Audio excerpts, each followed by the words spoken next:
Hey folks, how's it going?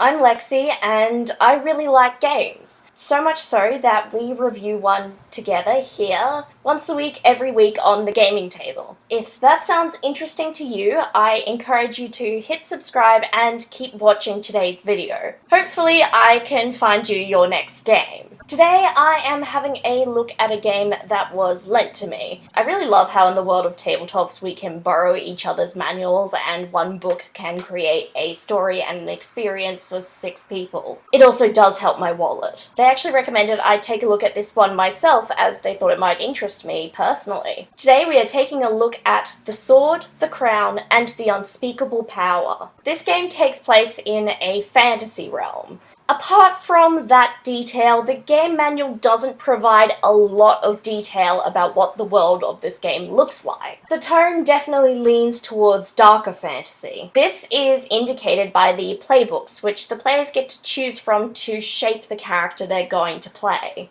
This game is about power and what people do to acquire and keep it. Some do it with force, the sword, the crown, social position, or the unspeakable force, magic. None of these forces are more or less malevolent than the other. These characters probably aren't going to be nice. One of the playbook options is a literal torturer. The Sword, the Crown, and the Unspeakable Power is a Powered by the Apocalypse game. In this system, to perform an action, the players will need to roll 2d6, add the results together, and then apply a modifier. A 6 or under is a failure, a 7 to 9 a success with perhaps a consequence or a price to pay, and a 10 and above is a success without condition. Something that I found interesting about this game in particular is each character begins with a faction that they belong to, and a score with them. Do things to help your faction and your score rises. Screw your faction over for some other potential gain and your score with them goes down. There's also a few playbooks in this game that require the player character to have a patron, someone who sponsors their living. These playbooks generally are for the outsiders or the less wealthy of this world. They need to curry favor and coin to survive. This is a game about intrigue and politics in a medieval-esque fantasy setting, so it definitely makes sense to have these mechanics. In this game, there are moves that are exclusive to each playbook, but there also are moves that are going to be available to every player character.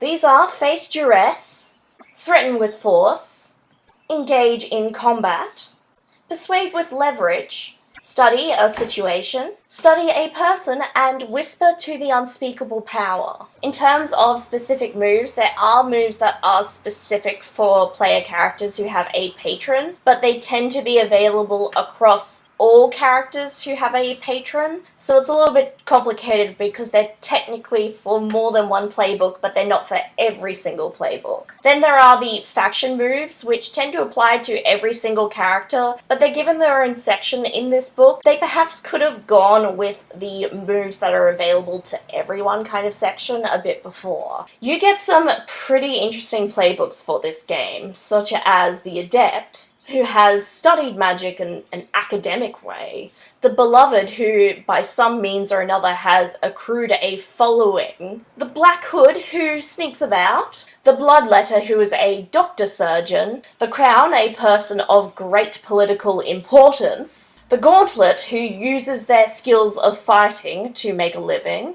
the Hex, who uses darker magics, the Liar, who tend to be performers of some kind, the Screw, a torturer, the Spur, who tends to control military forces, and the Voice, who is loved by the unspeakable power, which is not always a good thing. Each of these playbooks gets a different array of modifiers that players can choose from to build their characters. And specialized moves the players can choose from to really make the character their own. This is a game where the might of the sword is put on an equal footing as intrigue, manipulation, and magic. To me, that's very interesting, and these mechanics definitely show that they're all on equal footing. This game is perhaps not everyone's preferred fantasy game. The Sword, the Crown, and the Unspeakable Power is definitely a darker fantasy game. Perhaps you could even call it grimdark. I do think, though, that this has been very well handled. The playbook for the Torturer character, the Screw, has a huge asterisk which says basically the player and the game master for this game have to have a discussion about what is going to be okay and what isn't. I also really like the variety in the playbooks. Some definitely have the opportunity for a lighter, whereas others are definitely your darker characters. Also, I just really like the art in this game manual. I think it really matches the tone of the game, while being a little bit offbeat and interesting as well. If you are looking for a rules-light game that specializes in intrigue, this could be a great one to pick up. There are some moves that are going to be just for particular characters, but the basic mechanic of rolling 2 dice, adding them up, and applying a modifier applies throughout. If perhaps you're not feeling the grimdark fantasy setting with the literal torturer option, I would absolutely be looking for something else. If you'd like to get your hands on a copy of this game, you can get a print copy from DriveThruRPG, I believe, for $25 US. Or you can just spend $10 for a PDF copy. The Sword, the Crown, and the Unspeakable Power has impressed me. I didn't necessarily think it would when I saw the manual, but the more I read, the more I found it interesting and engaging. Powered by the apocalypse and fantasy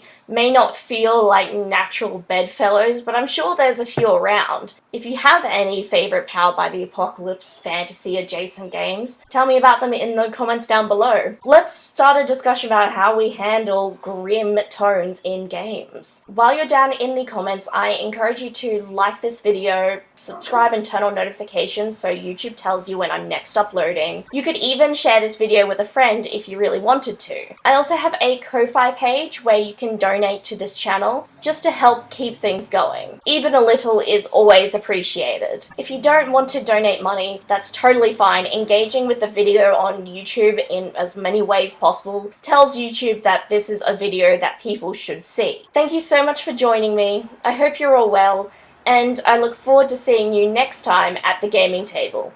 Bye!